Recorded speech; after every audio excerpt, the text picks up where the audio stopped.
Olá, seja muito bem-vinda ao Muita Pausa Nessa Hora. Porque quando a gente entende o que está acontecendo no corpo, tudo muda.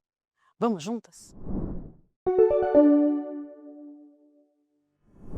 Um estudo recente, publicado na revista BMC Women's Health, mostrou que os treinos moderados, aqueles com peso entre 50% e 75% da carga máxima, feitos 2 vezes por semana, não são suficientes para ganhar massa magra depois da menopausa. Os pesquisadores acompanharam um grupo de mulheres por 10 semanas e descobriram que, embora todas tenham ganhado força, apenas as que ainda não tinham entrado na menopausa conseguiram aumentar a massa muscular. Já as mulheres na pós-menopausa, mesmo se dedicando ao treino, não tiveram esse ganho. E por que isso acontece, hein? Olha só, a resposta está na queda do estradiol, que aumenta a resistência do corpo ao ganho muscular. É o que a ciência chama de resistência anabólica, ou seja, o corpo responde menos ao estímulo do exercício. E por isso, o estudo recomenda que nessa fase da vida, o treino precisa mudar, meninas. Mais volume, mais carga, mais intensidade. A orientação, olha só, é usar cargas entre 70% e 85% do peso máximo e fazer mais de 6 a 8 séries por grupo muscular. E além disso, é muito importante incluir o HIIT, ou seja, o treino intervalado de alta intensidade. O HIIT pode potencializar os resultados. E se você precisava de mais uma razão para começar a treinar nessa fase da vida, aqui vai uma. Olha só, um estudo feito por universidades dos Estados Unidos e da Finlândia revelou que a queda do estrógeno afeta profundamente o funcionamento dos nossos músculos. Segundo os pesquisadores, a deficiência hormonal altera a atuação de microRNAs. O que é isso? São mensageiros celulares. E quando esses sinais se desregulam, o corpo pode começar a destruir as próprias células musculares, num processo chamado apoptose, ou seja, sem estímulo e sem hormônio, o músculo literalmente começa a murchar. Mas a boa notícia é que existe uma forma eficaz de interromper esse ciclo, o treino de resistência, aquele com peso, com carga, seja na academia, com elástico, com o próprio peso do corpo. Quanto antes a gente começa, melhor a chance de preservar a massa muscular, o metabolismo e até mesmo a sua postura. Olha só, gente, eu tô com duas mulheres incríveis que transformam ciência em cuidado todos os dias. Muito prazer, meninas, em tê-las hoje aqui comigo. Que prazer enorme. E para começar, eu quero pedir para as doutoras se apresentarem, falarem um pouquinho de vocês. Eu sou médica nutróloga, já estou formada há mais de 20 anos, eu sou das antigas, e eu acho que a minha história com a menopausa, ela vem de várias gestações perdidas, e quando eu estava entrando na pré-menopausa, eu engravidei de Aurora. Olha. Eu sou uma ex-obesa mórbida, eu emagreci 60 quilos já há 20 anos. Incrível. E essa mudança de vida me fez a médica que eu sou hoje, porque eu fiz nutrologia para poder me entender e me tratar. Sua primeira paciente foi você, né? Fui eu. Eu sou uma cirurgiã geral que mudou a vida por causa da nutrição. Então, falar de menopausa é muito falar de tudo que eu estou vivendo. Na verdade, a minha trajetória de vida é uma trajetória dentro da medicina de autoconhecimento. Tri, fala um pouquinho de você, da sua história. Anne, a gente estava brincando aqui antes que a gente hoje tem muitas Anas, mas as pessoas mais me conhecem como doutora Pri. E eu sou endocrinologista, eu acho que todas as mulheres têm a sua história, a sua trajetória. E me chamou muita atenção a Ana contando a história dela, em relação ao peso, em relação à Aurora. Você também começou falando sobre, muitas vezes, essa indução de hormônios mais baixos. E eu também tenho a minha, né? Eu entrei numa menopausa precoce e eu falo que tudo que faz a gente sentir, que toca a gente, faz muitas vezes a gente querer entender mais sobre o nosso corpo, sobre o corpo feminino, sobre o que acontece, e é assim que a gente vai buscando novas propostas de tratamento e soluções. E eu quero aproveitar, achei a sua história incrível, que você falou sobre o quanto que você perdeu de peso, tudo isso. E assim, já falar um pouquinho sobre isso, porque é um dos maiores dramas que as mulheres passam na menopausa, é a dificuldade de perder peso e ganhar massa magra. E a sua história é uma história incrível, você pode compartilhar aqui com a gente, ajudar muitas mulheres. Então, a gente falar de emagrecimento, Anos atrás, emagrecer era perder peso na balança. Sim. Por muitos anos, a gente ficou com aquela história, não, eu tenho que pesar pouco, eu tenho que subir na balança, Verdade. e a gente não se preparou. Nossa geração é uma geração que não se preparou para a menopausa.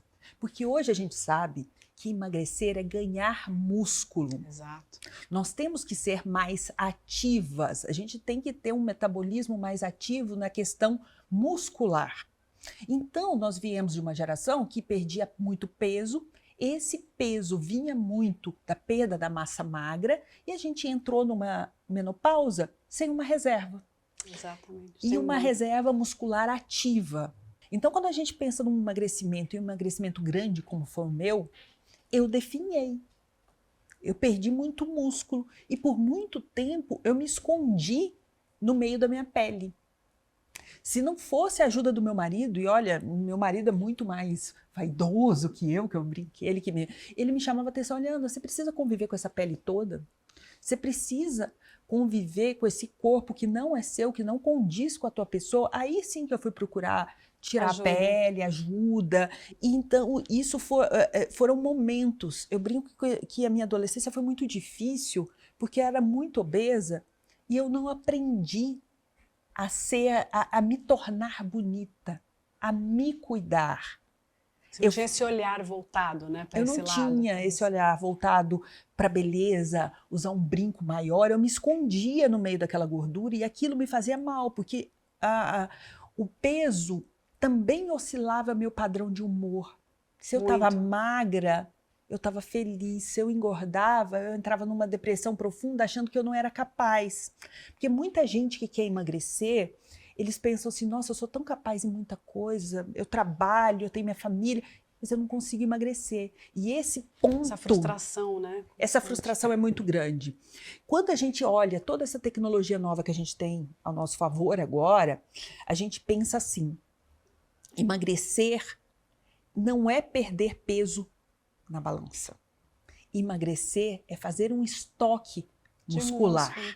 Emagrecer é aprender a comer para viver e não viver para comer. Verdade. Nós somos muito, é meio piegas até falar, nós somos o que comemos.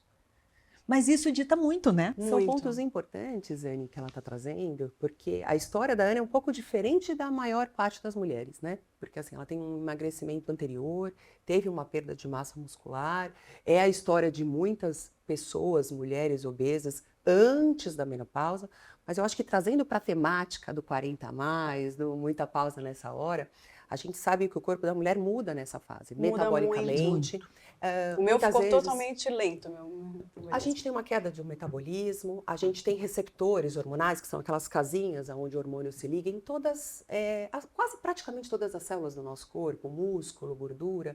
Então, é uma mulher que muitas vezes foi construindo ferramentas ao longo da vida para conseguir manter o seu peso, se manter saudável, e nessa hora ela se sente um pouco perdida, porque ela fala, puxa, o que eu sempre fiz, a ferramenta que eu sempre tive, agora ela não funciona mais. Por quê? Porque eu não estou conseguindo dormir, e essa questão do sono impacta no meu metabolismo, nos hormônios, impacta no meu cansaço, impacta na minha vontade de fazer exercício. E aí a história que a Ana traz, ela é muito importante, quando ela falou sobre se esconder na pele, porque a gente ainda tem uma questão de imagem corporal do corpo muito feminino, grande, uma relação desse peso com autoestima, que foi o que a Ana falou, né? Como se ver bonita, como se ver funcional, ao mesmo tempo que eu sou capaz em outros pontos, porque eu duvido da minha capacidade. E esse momento em que a mulher está na sua plenitude profissional, ela se depara com outras questões, que é a questão do peso, que é a questão da sua autoestima, da questão do etarismo na sociedade muito também. grande, que é muito grande no Brasil, agora eu estou né? envelhecendo, o meu corpo está mudando. Então, acho que são pontos tão delicados que a gente precisa abordar numa consulta médica, não só aquilo que a gente come, mas como a gente se relaciona com o nosso corpo, como eu me vejo, como eu vejo esse envelhecimento, como eu vejo essas mudanças. A gente tem que tomar cuidado aqui, porque o extremo antes era, eu quero perder um número. Isso. Eu não estou preocupada com o músculo. Exatamente. Só que a gente também está caminhando para um outro extremo, que agora assim, é só músculo. Eu tenho que fazer 5 horas de academia por dia. E aí a gente coloca uma mulher cortisol, que trabalha, que é mãe, que está cuidando dos seus pais envelhecendo. Dispara o cortisol. E às vezes eu não tenho todo esse tempo. Então, criar músculo, eu não preciso ser de alta performance. Bombado. o músculo do exercício físico comum que a gente coloca no nosso dia a dia já é suficiente. Já muda pra muito. gente. Meninas, eu queria falar um pouquinho de um assunto bem importante sobre os nossos hormônios. Qual que é a importância da queda do estradiol, progesterona, testosterona e essa resistência a ganho de massa magra para a mulher que está nos assistindo lá em casa? Os nossos hormônios, eles vão se ligar em praticamente todas as células do nosso corpo. Então, eles vão influenciar a massa muscular, eles vão influenciar o metabolismo da glicose, eles vão influenciar o nosso humor, o nosso cérebro, o nosso sono. E a verdade é que é fisiológica a menopausa, mas é muito mais difícil, muitas vezes, manter o nosso corpo em equilíbrio quando esses hormônios eles estão desregulados. E a gente hoje tem vários estudos mostrando o quanto eles impactam e quanto a reposição deles também tem um benefício para o nosso osso, para o nosso coração. E a verdade é que fica mais difícil, o nosso metabolismo ele vai ter uma alteração, a gente vai ter perda de massa muscular porque ele se liga nesse receptor. E às vezes o nosso estilo de vida também propicia essas mudanças de forma Não mais ajuda intensa. nem um pouco, né? Tô cansada, não treino, não consegui dormir. Então, eu acho que primeiro, eu acho que muita pausa nessa hora.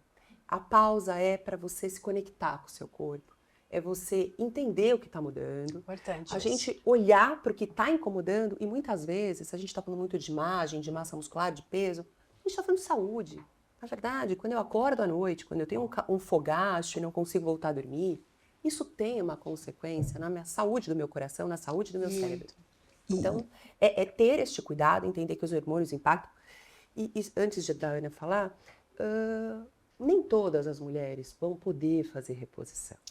O fato é que hoje a gente tem tantas opções. Então, você que está escutando a gente, se sinta acolhida. Porque a gente tem propostas hormonais, Verdade. não Não hormonais, estilo de vida, pausar Nutrição, e olhar para a né? gente de novo. E a verdade é, temos propostas para manter essa fase mais leve e saudável. Acho que uma das coisas que mais abala com essa queda hormonal é o sono. Eu acho que ele mexe com tudo, né? É difícil você ter energia no dia seguinte, você funcionar bem, você ter memória, se você não dorme bem, né? E às vezes isso passa batido, né? Porque às Batido, vezes deixa. o companheiro ronca muito, você Sim, põe isso a é muito culpa comum. no companheiro que está roncando, Eu que você trabalho compra com distúrbio do sono, é o que mais tem. A pessoa que tá lá roncando, deixa, puxa, empurra o marido. Só que ela não tá vendo que o sono dela tá se acabando. Que tá superficial, Já tá ruim por conta da queda hormonal. E ainda o marido roncando, atrapalhando a noite E o pet toda. no meio da O noite. pet, gente, meninas, gatos, cachorros, tem que tomar muito cuidado, porque muitas vezes a pessoa acha que tem um distúrbio respiratório do sono e é o pet que acorda a noite toda.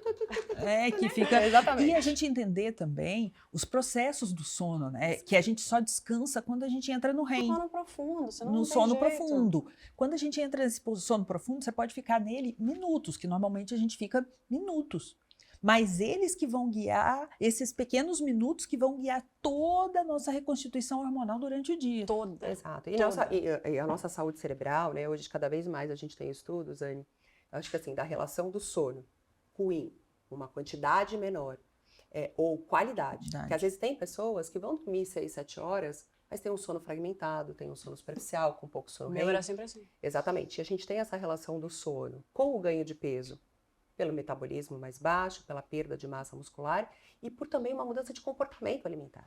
A gente está mais cansada, no dia seguinte a gente vai buscar alimentos docinhos, com alta densidade energética. Carboidrato. Então, esse sono, ele impacta no nosso peso, mas ele também impacta na nossa saúde mental, na nossa saúde cardiovascular e, inclusive, na nossa saúde cerebral. A gente precisa desse sono para a gente ter limpeza do cérebro, para a gente diminuir o risco de acúmulo, né, de proteínas inflamatórias. A gente tem essa associação de um sono pior, um declínio cognitivo a longo prazo. Muito. Então, o sono, eu falo que assim, os hormônios são importantes, mas o o sono sono ele é mais importante de tudo, ainda. né? É E ter o esses sono- pilares, né? Do sono, do exercício físico, de cuidar da saúde mental. E a gente tem que pensar também num hormônio que a gente fala muito pouco na menopausa, mas ele está ali, batendo na trave sempre, que é a insulina. Perfeito. É exatamente que a minha próxima pergunta seria essa. A Porque eu sei que insulina- ela impacta demais. Porque, ao contrário dos outros, ela aumenta depois da menopausa. Com a diminuição da massa magra, a tendência é que a gente tenha um aumento dessa insulina. E essa insulina é um hormônio regulador importantíssimo. Até para o nosso acúmulo de gordura, para proteção também das nossas artérias e veias, porque o aumento da glicose no sangue também, e para essa fadiga crônica. Olha só, meninas. Ela Importantíssimo. traz isso Traz Pra muito. gente. E assim, é um hormônio que é muito pouco pesquisado, tá? É um hormônio, a gente fica naquela pré-diabetes A vida eterna. inteira. Entrou uma na vida menopausa, a maioria, quando você começa a ver os exames, já tá meio que ali na pré-diabetes. E muitas das vezes são casos de diabetes mal diagnosticados, que ainda estão lá na pré, mas já estão tendo todas as consequências da diabetes. mesmo. Da diabetes. Então, eu falo para os meus pacientes assim, para mim, curva glicêmica não devia ser só na gestação. Ela devia Verdade. estar presente em outros momentos da nossa vida e nessa mudança também E de a gente fase. vê, impacta muito a cavidade oral também, muita inflamação. Às vezes você vai, bate o olho nos exames, nossa, olha a insulina, a glicose. Exato. Refluxo também, né? Muito refluxo. Acidez. E aí vai destruindo também os dentes com o tempo, vai perdendo esmalte. A gente vai tendo, né, esse acúmulo da gordura, principalmente na região abdominal, que leva a uma resistência insulínica, que leva esse aumento da insulina que a Ana falou. E esse aumento da resistência insulínica, a gente relaciona muito a insulina com glicemia, mas vamos lembrar que a insulina ela é um hormônio proliferativo. Ele estimula a proliferação celular. Então, Verdade. hoje a gente tem vários estudos mostrando esse impacto da gordura abdominal, da resistência insulínica, que está, né, com uma predisposição maior nessa fase, por todas as mudanças que a gente conversou, com aumento de risco de tumores, de câncer, Olha, é de importantíssimo. Parkinson, de Alzheimer. A gente até fala que, na verdade, o Parkinson, o Alzheimer é o diabetes do cérebro. Por quê? Porque a gente sabe que esse processo de resistência insulínica, esse processo de inflamação aumenta esse risco. Claro, sem medo, eu acho que assim, a gente está conversando aqui, não é para falar, nossa, minha insulina veio alta.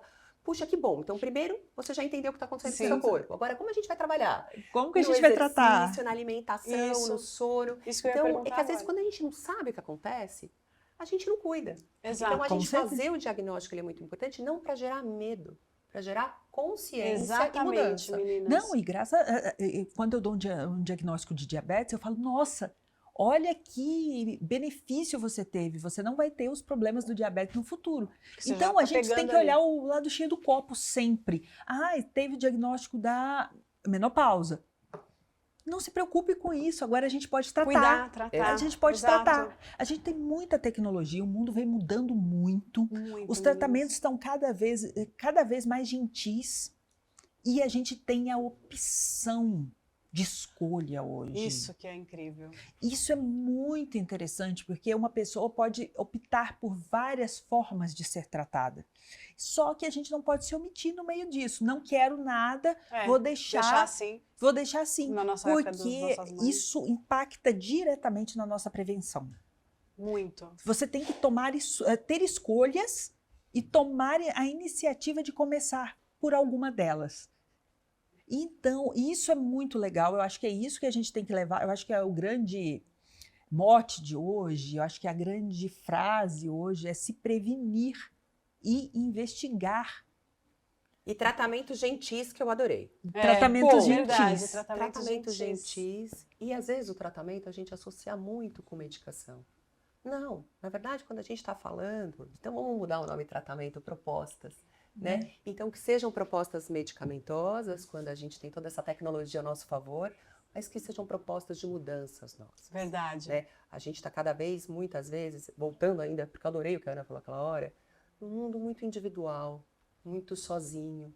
A gente tem essa questão da solidão da mulher nessa idade, e que ela, às vezes, ela está ali no celular, ela está com a família, mas às vezes ela não está. Ela se sente só. Muito. Ela não tem essa rede, muitas vezes, de amigas apoio. e de social. E hoje os estudos mostram na importância da nossa saúde mental e física de ter essas amigas, de ter essa comunicação, de ter esse prazer. Então, eu acho que nessas propostas gentis entra muito essa nossa mudança, né? Também desse olhar pra gente e essa conexão com mais mulheres. A conexão com mais mulheres muda tudo, né? Porque essa troca, tipo, nós estamos tendo aqui. A gente se No sente passado você não acolhida. tinha, Você se sente acolhida mesmo. Você sentir que você não é mais uma. Você é uma entre muitas que estão passando por isso e estão envelhecendo e a gente vai envelhecer bem. Minha avó faleceu com 62 anos, eu lembro dela, avózinha. Cabelinho, coquinho e tal. Minha mãe hoje tem 72 e eu não a vejo como a minha avó. A minha tem 81, também não a vejo. Eu acho ela tão jovem, tá lá hoje com meu filho e brinca, não sei o que. Eu falo, gente, mudou muito, né? Muito. Eu vou até contar um relato pessoal. A gente, no ano passado, fui para Cancún, meu marido estava trabalhando, minha mãe foi junto com as minhas filhas. E a minha mãe ela é muito ativa. Então eu não vejo muitas vezes, né, essa questão da idade. Eu levei ela num parque e fiz ela subir lá um tobogã, assim, super ultra radical. E aí, no meio do parque, quando eu olhei ali, eu falei, onde eu tô pondo a minha mãe? Aí caiu a ficha. Porque não cai a ficha. E aí, quando a gente desceu, eu só sei que eu olhei na descida, ela quase que tava assim, ó. Tadinha. Eu falei assim, vou matar minha mãe aqui hoje. E foi muito bacana, porque a hora que a gente Elas, acabou, eu isso é falei, ai, mãe, maravilhoso. desculpa. Ela falou, Pri, Foi eu ganhei ótimo. 10 anos Anos de de vida vida, ai, nessa que graça. viagem. Você Então, viu? assim, é esse movimento que eu acho que a gente tem, que na verdade é um movimento de vida, é um movimento de prazer, é um movimento do músculo, que acho que a gente tem que se conscientizar para a gente poder fazer essa... Ai, que E lindo. convidar os nossos pais a participarem disso, porque de participar repente mais, eles não né? tiveram essa oportunidade que nós estamos tendo hoje aqui de E prevenção. nossos filhos também, né? Pra Também. gente quebrar esse etarismo que tá vindo aí. Isso é importantíssimo, começar a falar sobre isso, falar, explicar sobre a fase de vida, menopausa, o que é menopausa, o que é uma queda hormonal, a mãe hoje não está bem por causa disso. Isso é muito importante, meninas, a gente conversar com eles desde pequenininho, porque a gente consegue mudar a geração futura, o jeito que eles vão O jeito chegar que a eles vão menopausa. lidar com as mulheres. Naturalidade. Como a gente exato. fala da adolescência, como eles entram na adolescência, agora está na juventude, na menopausa, como algo natural, que é natural. Que é muito natural. Graças a Deus, e que é espero que todas libertador, né? possam Menopausa passar, né? e envelhecimento. Sim. Porque eu falo que na nossa trajetória como jovens, a gente, vou entrar na faculdade, vou comprar minha casa, vou ter filhos, vou isso, e aí depois, parece que depois disso a gente não fez Não mais fala mais planos. É. Né? A gente não foi educado a também sonhar no nosso No envelhecimento. envelhecimento. O como que vai eu vou ser? fazer? Porque a gente Vai sonhou ser. muito, a gente sempre estava sonhando, mas em um momento a gente parou, como se na verdade ali não tivesse mais algo. Continuidade, né? Exato. E é isso que nos mantém jovens, né? Esses sonhos, né? Esses planos para o futuro, que consegue realmente manter nossa mente jovem, né? Meu pai é produtor de café. E esses dias estava ele lá, 75 anos. Não, Ana, eu tô plantando uma lavoura aqui, daqui 20 anos a gente vai ter o melhor café do mundo. Eu olhava para ele, eu falei, tá bom, pai. Mas assim, é lindo. Mas e pensar assim, pai do céu, 20 anos, não dá Olha para que colher fofo. antes. E ele, não, mas o auge dela daqui 20 anos, e ele lá fazendo planos da colheita. Lindo. E eu falei assim, nossa, eu quero mirar nisso também, eu quero fazer planos todos os dias. E assim, eu acho que a nossa vida, ela ganha uma nova forma depois dos 40, porque a gente já sabe o que a gente sabe os nossos gostos e nossas preferências, Verdade. a gente já tem uma carreira profissional que já não gera aquela angústia O que eu vou fazer? da adolescência, o que eu vou fazer. Então agora é a hora de tomar escolhas Escolha com a pela sua saúde. Escolhas Exato. que é o nosso maior bem. Foca Se a em gente você, se a gente tem saúde, a gente corre atrás A do gente tem resto. tudo. A gente tem tudo. Doutora, existe um nutricional reset, um reset nutricional que a mulher deveria fazer depois dos 40? Com certeza. À medida que a gente envelhece, a gente tem uma tendência, por vários motivos, tá? A priorizar os carboidratos.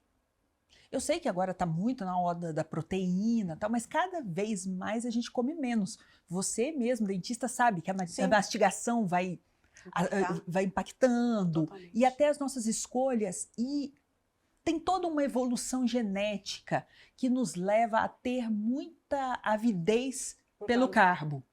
Então, mais prazer. A gente procura aquela alegria que a gente não encontra, o comfort food e tal. Então, prestar atenção muito na alimentação também vai te ajudar a ter menos remédios na mesa. Olha só, olha eu que importante sempre falo isso. Então, quando você pensa num prato saudável, você não pode esquecer da proteína que está ali. Você não pode esquecer da fibra. O carboidrato é só um coadjuvante na história.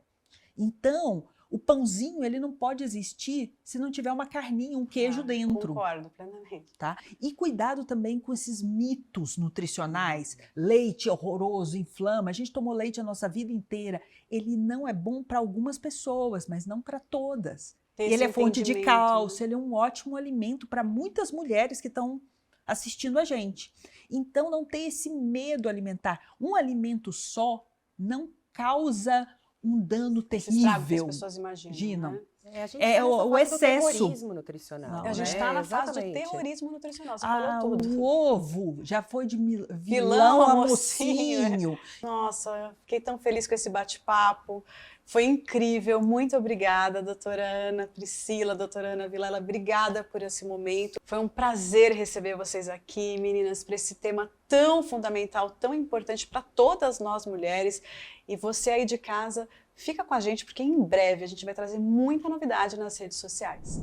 Hoje a gente falou sobre transformações profundas que começam no corpo, mas ecoam na nossa autoestima, no sono, no desejo, na disposição. A gente falou sobre os impactos das quedas hormonais, o desafio de manter massa magra, a relação com a alimentação, com o prazer, com o próprio espelho, porque todas as pausas hormonais, elas não precisam ser encaradas com medo, silêncio. Quando a gente entende o que está acontecendo por dentro, tudo muda por fora também. Se esse episódio fez sentido para você, compartilha com alguma mulher que precisa ouvir isso também. E semana que vem tem mais. Até lá!